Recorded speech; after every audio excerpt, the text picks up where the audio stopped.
Hello, everybody. It's Dr. Ray give me just a moment and we'll be ready to get started. Man, I'm excited. It is Wealth Building Wednesday. It's been a minute since I've been able to sit down and really chop it up the way I want to with you guys. Lots going on with Wallace Enterprises and the subsidiaries, which I'm excited about. It takes a lot of time, energy, and effort. Plus, there's a lot of community work that I'm involved in, some pretty intensive stuff. So it's had me, but I'm here and I'm happy to share with you today. So I hope that you take what I share with you and you really, truly take it and apply it. One of the things is we have all this content on the internet. We have so many tools, so much information, and sometimes it can be information overload and it can be too much to process, so we sort of just pass by it. But I'm telling you, whatever is out there, there's something out there that you can tap into that can literally change your lives. Yes, I believe in divine guidance. I am, number one, in alignment with God and God's purpose for my life, but I also understand that I have a personal responsibility to the designer, to the creator, to God, to optimize my potential. And that it requires me to invest in myself. It requires me to be diligently in pursuit of a better version of myself. And it is not for me to sit around and think God's just going to bestow it upon me. God gifted me with my purpose. He gifted me with a talent and skill. He gifted me with an ability to expand upon my capacity through diligence. And it's my responsibility to do that. So what I am challenging everyone to do is find your space in this world and make your presence felt. That's a responsibility you have to the Creator. No matter what faith you claim, I'm not here to tell you how you should engage God. I am telling you that you do have a responsibility to your purpose, to your design. You should be living life at the level of your design. If you're not there, you should be striving to get there. If you're not making the impact that you should in this world, first of all and foremost, in your home, in your marriage, in your family, in your community, in the subsectors of your existence, which include race, unfortunately, but it does, you should be making an impact. And then overall, as an occupant of this planet, you should be making an impact. So I'm going to challenge each of you to do that. Before I get started, I want to let you guys know that you've heard me say for the last 2 years that if you don't have at least 2 independent streams of income that you control, then you need to be creating multiple streams of income. And right now, one of the easiest ways to do that is through the building of online revenue streams. I've been doing it for 13 plus years online. When I had a major setback in business due to the recession back in 2006, 7, 8, 9, watching that thing happen, when I had to rebuild, I decided I was going to rebuild online. So I started rebuilding my presence and expanding my reach. The one thing I knew the internet would give me access to is people outside of my geographical spectrum. And it opened up so many doors. I now have clients in several cities in Australia, in Sweden, in the UK, in a couple of countries in Africa, including South Africa and Kenya, all up in the Caribbean, Canada, and obviously the continental US. So it all started with this, and it started with this plan, and I'm teaching this plan in this online course. The course is there, but this is what I'm going to do today. In addition to that course, which in and of itself is immensely valuable because you are literally creating revenue streams, it pays for itself. It's literally what I've done. And you're like, well, how do I know it worked? I've been here. This is how I eat. This is how I feed my family. This is how I support my work in the community. This is how I do it. So that's all I can tell you. You have to put in the work. There's nothing easy about it, but it's with consistent work and commitment, I promise you, you will see results. People are out there doing it every day. There are 8, 9, 11-year-old kids making millions of dollars on YouTube reviewing toys. You find a space, you create a space, and you work it. Sometimes people hit that flash in the pan, that lightning in a bottle, where they line up, they do something, it goes viral, and they're the most popular people in the world, and they never have to worry about anything. And again, but the vast majority of us are going to have to be consistent and work something we're passionate about, become experts at it, and hang our hat there and literally make our impact and imprint on the world. And that's what I try to teach people how to do. I've been very successful at it over the last 30 years. So again, I'm offering you that, but I'm also going to offer you, being that this is Wealth Building Wednesday, for the next day, I'm going to offer you free admission into this $2,600 18-month course. So if you get the 7-day online business launch course, you will get the Path to Generational course. This is an 18-month nationally accredited course that also comes with a certification. So it is an unbelievable course. It's not my mind. I've been very honest about that. It took me 10 years to do the research, to talk to some of the major hitters, the people that when you talk about money, you talk about them. I chased them down. It wasn't easy. You don't just call and say, can I talk to them? But you do sit up and you are consistent. And then that alone goes to the point when you're consistent in something, when you are 100% committed to happening. All but about 4 of the people that I tried to reach out to eventually responded and gave me an audience. Now, you got to understand that while pursuing them, it took time, and it also gave me a chance to build my presence on an international level. While I wasn't on their level as far as being renowned, I could be researched or Googled, and they could see what I was doing and know, okay, he's got a platform. He may be able to share it with people. And that's all they wanted. Hey, share it with people. And it's crazy about the people that are at the top aren't the people that are hiding the secrets, at least from the people that I dealt with. But I created that. This course is regularly priced at $2,600. You can get it free for today. If you sign up today, you get it for free. That's that. Let's move on to what I want to talk to you about. One of the unique things, there are these themes that when I talk to each of these people are the ones I couldn't reach. I researched them. I read their books. I watched their interviews. I look for consistencies in messages, consistencies in ideologies. I researched those consistencies to see how they played out over time. And when I could prove it up, I put it in the course. And here's the thing that I can tell you across the board: asymmetric risk reward. Didn't know what it was when I first heard the word, but here's what it is. Symmetric risk reward is basically when you put something out, you expect in the same back end. Most people have been given the idea that if you're going to be an investor, you probably put in 70, you get back 100. So you got a $30 increase on your $70 investment. And that's what people, you put in a lot, you get a little back. And so that's what the major players think completely opposite. Asymmetric means that I plan on investing a little and getting back more than I bet. In other words, they don't enter investments that don't have a reward promise greater than the risk. And here's the thing with investments. One of the things that I try to get everybody to understand, because a lot of people don't get it. And so when they experience a loss, they get upset and they fall back.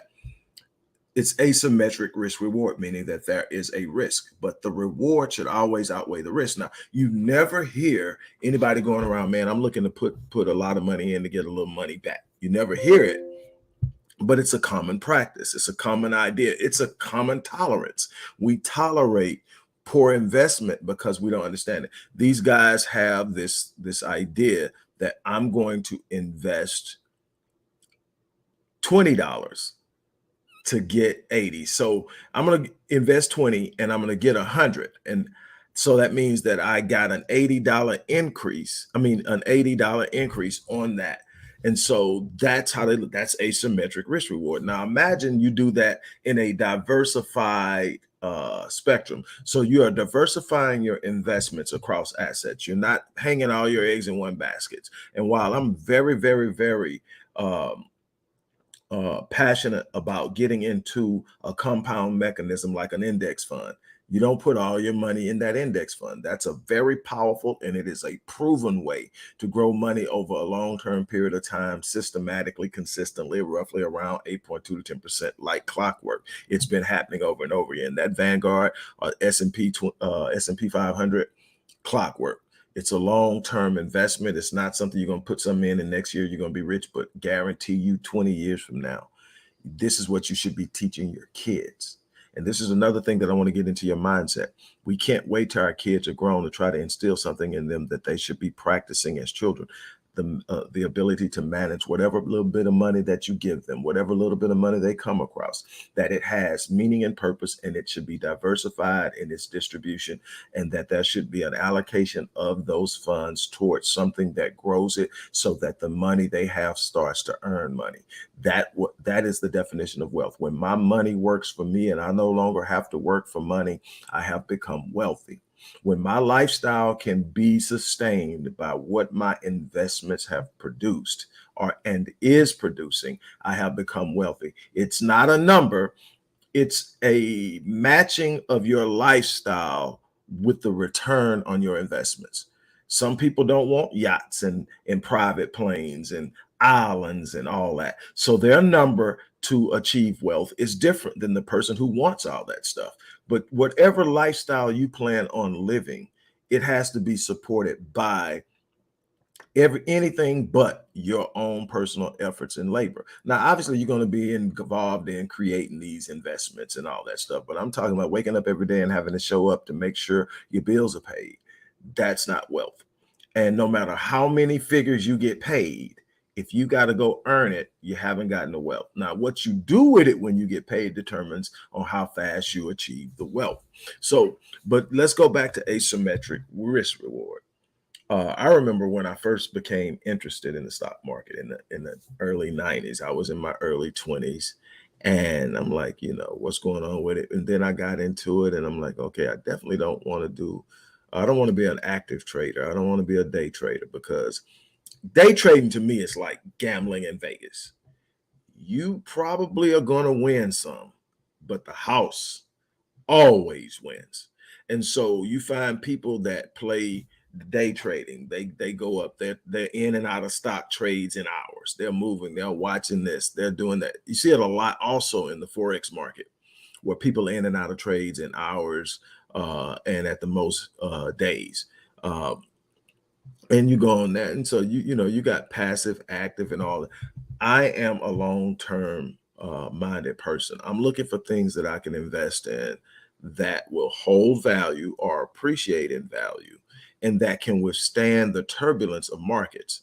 But here's what I first saw that really kind of set things in motion for me, that started really teaching me how the market works.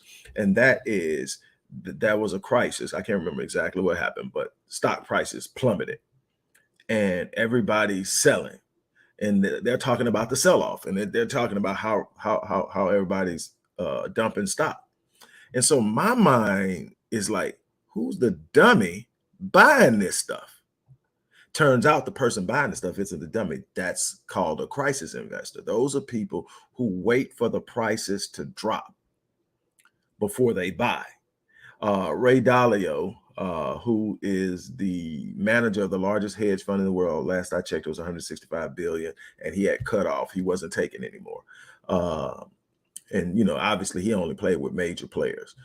So I think you had to have 3 or 5 billion in assets just to put into this hedge fund. But anyway, Ray Dalio's major player. So Ray Dalio is on record as saying the stock market is the only place where things go on sale and people panic. And that's what it is. When stock prices go down, you have to understand that that's temporary, that the market has fluctuated for over 100 years. It goes up and then it'll stay. And what happens is different things happen, and the prices in stocks and the values in stocks start to be inflated, meaning that they are actually, yep, and it is actually, you know, the prices going down, and the companies that have proven themselves over time. have proven that they can withstand the volatility of the market, whatever. And I mean, prices in the market can be affected by so many of the things. Uh, War in different geographical locations, different geopolitical disruptions and ideology, who got elected in what country, what's happening with some kind of pandemic, all these different things. And obviously, the basics that you learn in economics, supply and demand, and all these other things can affect stock. But what happens is companies start to have this point where stock prices begin to become inflated. Probably the biggest thing we can remember in recent time is Enron. Enron was inflating their stock prices falsely by false reporting. It's kind of interesting because I am the person literally who Enron hired to repatriate all of their expatriates after the company crashed. So I got to see the devastation of what that looks like when people overweight their investments in their 401ks and so forth based off of false information, or just not being smart and diversifying or hedging their investments. About people who were, a year or two away from employment, expecting to have $1 million plus nest eggs, broke, zero, gone. And so it's crazy. But what happens with the crisis investor is the crisis investor has done his homework. He knows what stocks are going to recover. And what he or she is doing is watching the prices drop and watching people sell off and buying it at a discount price. Or if it was Walmart, if it was Amazon, if it was Kroger, if it was anywhere else, buying it on sale. That's all that it is. So what I thought was like, man, who's the dummy buying this stock? But here's the thing that I learned, that when you own stock and your stock value starts to drop, you haven't realized a loss yet. The value in your stock has dropped, but you haven't realized the loss. Why? You still hold the stock and the stock still has the potential to recover. You only realize the loss after the stock prices have dropped and you sell. Why? Because you have solidified and finalized the loss. You'll cut your loss, but you finalize the loss. Yes, Enron employees. I'm top. I'm telling you, I did this for like well over a year, bringing their people back from London, Balikpapan, Indonesia, Jakarta, Indonesia, Malaysia. I mean, UK, and these people were coming back, and the people who were hurt most was the mid-level people. Like, there was one lady, she was 60, 61. She was a couple of years away from retiring. She had worked as an executive assistant to one of the VPs, and she had been his particular assistant, I think, like 10 years. And she was about to retire, and she had everything in Enron stock, way overloaded, and in Enron stock, and she was flat broke, having to start from scratch. Now, here's the thing: at 60 plus, you only have a certain set of skills. Nobody really wants to hire you because you don't have a high ceiling, and you're probably not going to be around too much longer. A whole bunch of other things. It's real hard to get started. Fortunately enough, I was able to show her some ways to create her own way, create her own path, and she was able to do some things in business that opened up some doors using it. And I think it was more like in consulting and coaching and things of that nature ultimately. But and it was just that I felt bad. It wasn't my job to do that for her, but like, she was crying. I mean, like, literally, like, just devastated. And she wasn't the only one. So that taught me big time. Diversify. I don't care how good something looks. Do not jump all in on it. And that's the same thing that gets you in Vegas. You're on a roll. You're on a roll. You can't lose. Go all in. Dumb. I watch cats playing poker now. All in. Dumb. Systematically build and learn and diversify and hedge, because this is what happens when those crisis investors do that. That stuff goes down, it goes on sale, they buy it, and what it appreciates. As soon as the market turns around, which is normally 6 months to 18 months, it turns around. And the longer it takes the market to turn around, the more powerfully it rebounds. So say, for instance, you have a major hit, a major crash, and it takes a year or two for it to come back. the longer it takes, the more the stock prices rebound. I've seen situations where stock actually rebounded and actually appreciated in value over the initial value held before the crisis. So, in essence, it's about sitting up and knowing how to do your homework, knowing how to read financials, knowing how to read historical performances of companies and buying in. That's why, again, though, I love passively managed mutual funds like an index fund. Why? It's giving you the top 500 performing companies all bundled up. So you get to buy a piece of ownership in the top performing companies that are the now. And here's the beautiful thing: the bottom 100 change constantly as they either lose performance or another company starts to outperform them. But those major top 250 solid all the way through. Those are the ones you start doing your research on to find out which ones are the best move for you. And you can use a bunch of different variables um, and things that will allow you to choose which ones you want to get involved in on an individual basis. And one of the things that I did is I looked at anywhere I tend to spend my money, I want to own things. I like sneakers, so I got into Nike. I have a lot of tech stuff going on, computer wise. And even though I am a Microsoft Windows person, I do iPhone and everything else Apple. And so I invested in Apple and all down the line, but it has to make sense. It's not just I like you and I spend money. No, I'm like long term, what does this look like? And what's going on with this, what's going on with that. And here's the thing. I love my people. I do. I really do. I love my people. I do. But our spending patterns and our spending habits are reflective of our place in last place on the socioeconomic ladder. It is reflective of the fact that the wealth gap is widening and people are capitalizing on it. And so my thing is, look, and it's just a small reflection of a much larger audience, but blacks alone on an annual basis spend $2 billion on Jordans. That's just one subsector of Nike's massive lock on athletic footwear, especially basketball shoes. It's a lot. Under Armour's got a little part of the market. Adidas trying to hang on by a thread. That big issue that they had with Kanye, whatever side of the argument you own, hit Nike, hit Adidas hard. Puma's got their own little thing in casual shoes and maybe in tennis and track and field. And then you got all the other stuff, but just basketball shoes and they're trying to hit running shoes, but they make horrible running shoes. But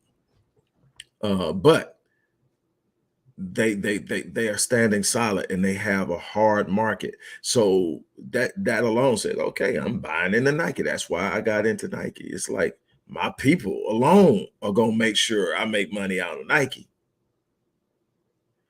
And people are watching it. Everything that you do is studied. And the thing is, we need to start studying as well. We need to start studying on how the market moves, what drives the market. We need to start definitely understanding fiat currency, what it meant to move from the gold standard, the Gold Confiscation Act, the creation of the Federal Reserve and what that meant, what it means to be operating under a debt-based economy. All of these different things are things we need to learn if we're going to master it. When I wrote The War on Black Wealth, which is my 25th book, I identified all the different mechanisms that tend to hang us up and what we need to do to overcome it. When I created the Path to Generational Wealth course, I tapped everything.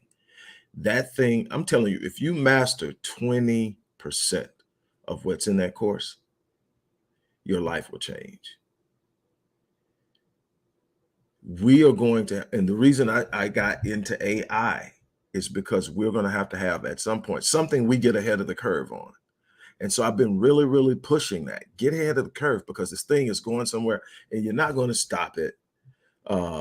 It is the internet on steroids. social media on steroids. And I don't mean it's the same thing. I mean, in growth, the internet took off. Social media has taken off in a massive way, and it's still exploding and expanding. And AI is running circles around it at rate of growth. It's going to have an impact. There's going to be things. Goldman Sachs is predicting that 300 million jobs will be either replaced or eliminated by AI. And guess what? The truth of the matter is, it's not AI that's actually replacing. It's the people who know how to use AI. It's the people who master AI. It's the people who do that. That's why I created that course.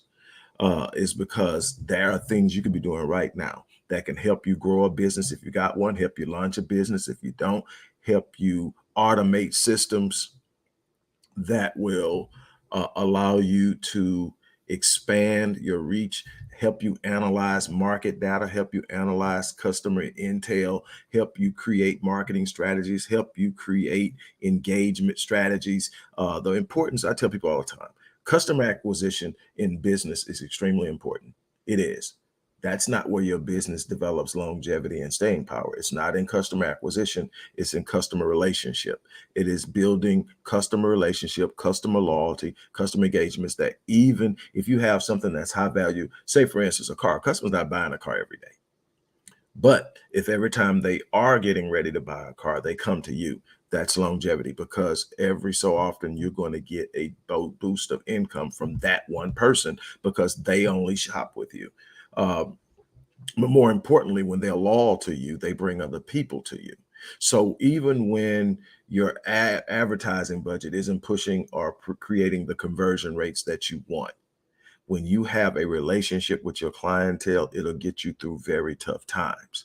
It'll also allow you to land when you're having a rough time and it's just a bad economy and everybody's going through it. It will give you a place to land. So all of these things AI will help you with, and I put it into the course. I'm trying to get people to understand it. Also, being ahead of the game makes you experts in the game. If you start training on AI now, in a couple of years from now, you put in enough time, you ought to be close to being an expert at some area in it. And now you can operate as a consultant. So I offer a certification in it. Why? Because people are going to need you to help you implement projects, help them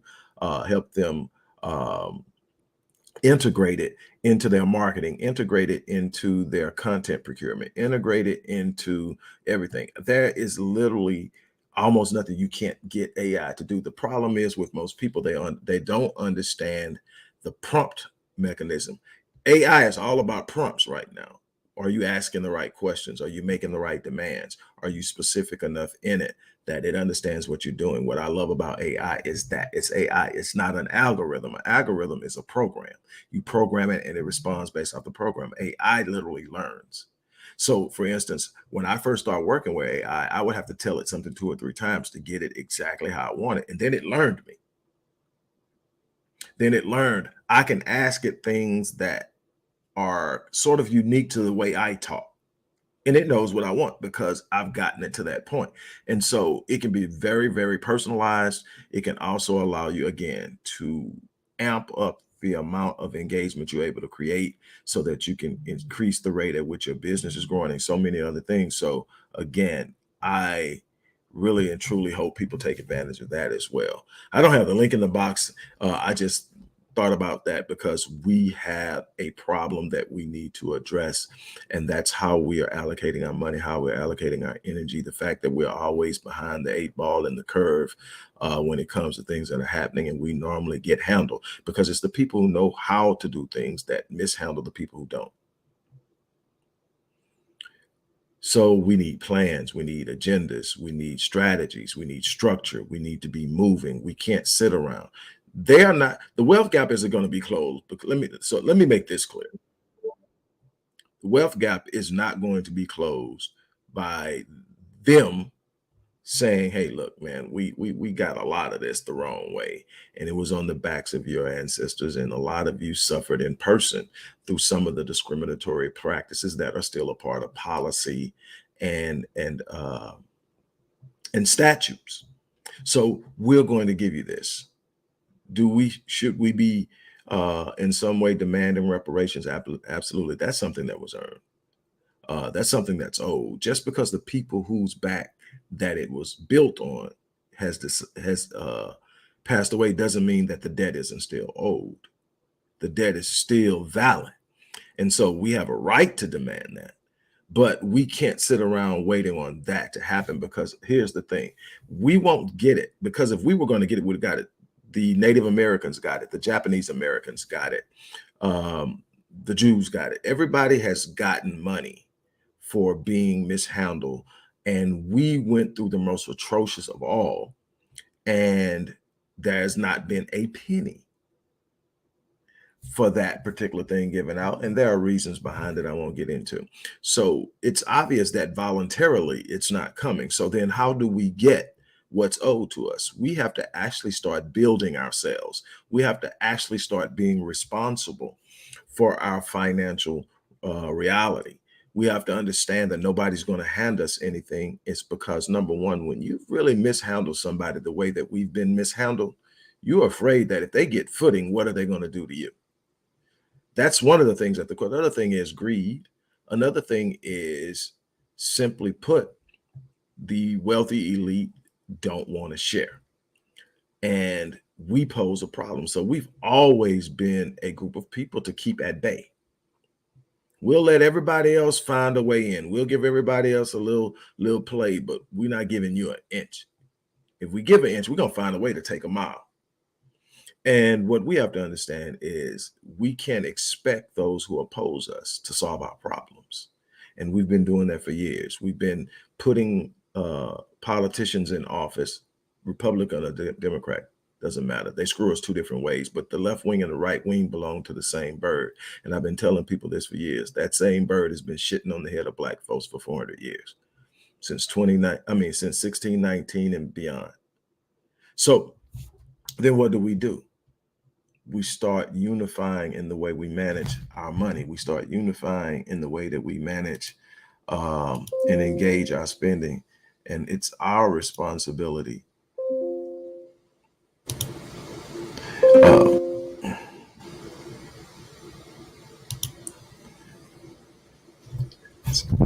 a bunch of alerts coming in at one time. But the way we interact with one another, the way we support Black businesses. But it's not just in supporting Black businesses. We need to invest and build Black businesses, and we need to build them in a vertical sphere.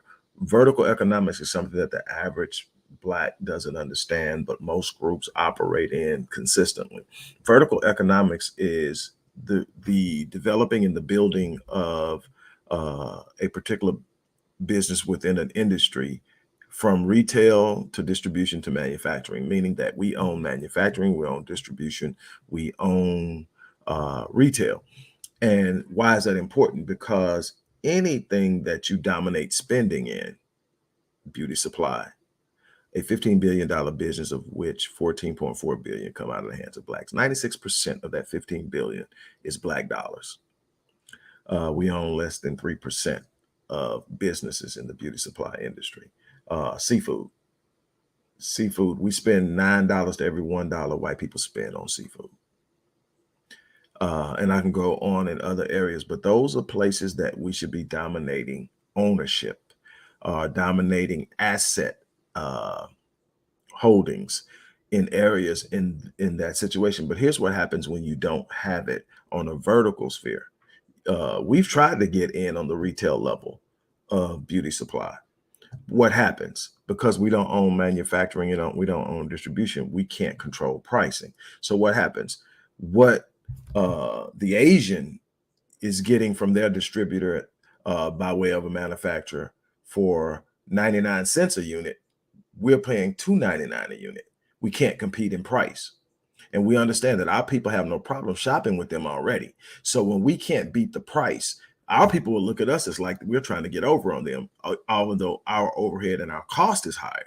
They don't look at the responsibility of supporting Black businesses so that we can grow, so that we can take on distribution, so that we can get manufacturing, so that we can ultimately lower the price and dominate a market and create jobs, create revenue for residential development, to fight off gentrification. All of these things are tied in together, and we're losing on all these fronts because we don't understand how things work. We will invest in Louis Vuitton, by way of uh, consumerism, but we won't invest in building anything of our own consistently. We'll trust the people who are screwing us and literally critique the hell out of our own.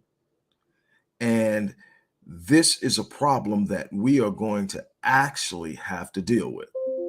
So when I created these series, especially Money Monday and Wealth Building Wednesday, it was with the purpose of educating our people in a way that says there's more to this than working 3 jobs and buying some extra stuff, going on some extra trips, and ending up at the end of your life with nothing to pass down, nothing to rest on, and hoping that you don't outlive your 401k. Here's another thing about 401k, $17 billion a year in fees.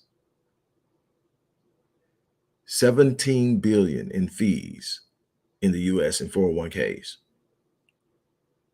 They fearing the hell out of us. And another thing that I learned from the people that I interviewed to do the Path to Generational Wealth course, that the one thing they're always aware of in any investment is what the investment will cost them in fees and what else?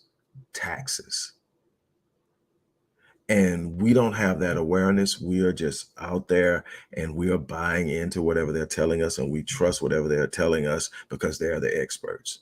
We need to develop a level of expertise and understanding. We need to empower a number of our Black brothers and sisters to become experts in this industry, to be leaders, to be influencers, to be assets, consultants, and whatever else to help others grow. And it needs to be passed on. This is systematic. This is the way it has to be done. It cannot be done depending on our opposing force or enemy to fix our problem they created for their benefit. That's not how it's going to work. So again, I'm challenging every last one of you. Sit down and decide what you're going to do to make the life that you're living better without killing yourself, and also passing down the legacy of wealth to the next generation.